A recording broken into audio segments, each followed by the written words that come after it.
Hey, welcome back to my channel.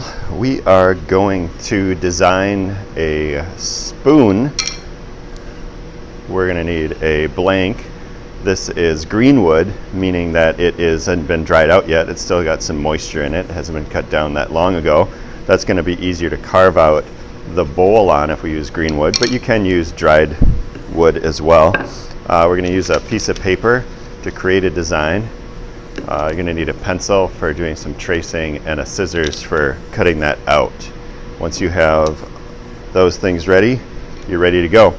You can also just use this tracing template if you want to skip the design part, but designing your own spoon can be a lot of fun.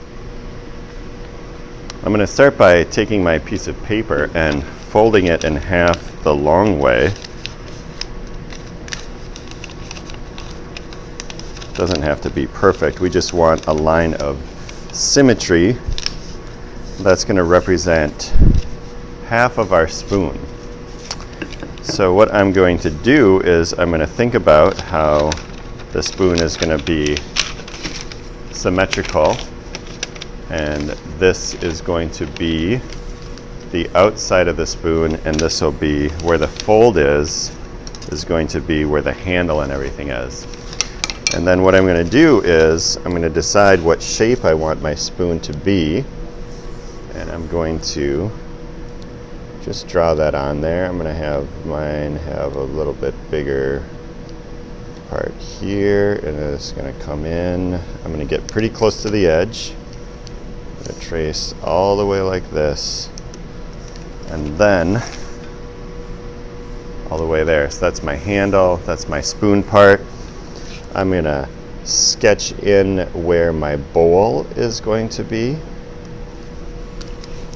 I might change this a little bit, and of course I can change this, make it a little bit different shape as I go.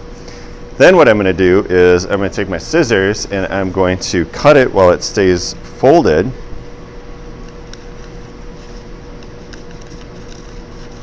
Along that line.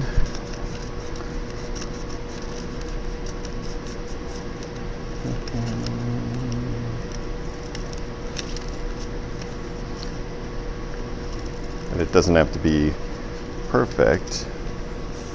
And I'll cut this inside part out too. I might follow my original line a little bit more. And actually, I think I'm gonna go a little bit down there. All right.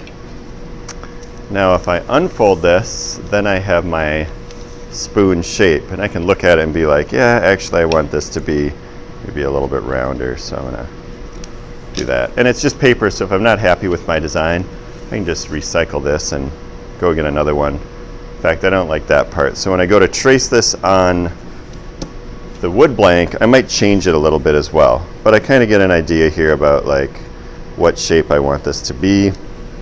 And then I'm going to think about where it's going to end up in the wood part. I'm going to put my bowl down here just because I kind of looked at the wood grain and I decided this is where I want the bowl part. So I'm going to trace it. It's roughing it out here.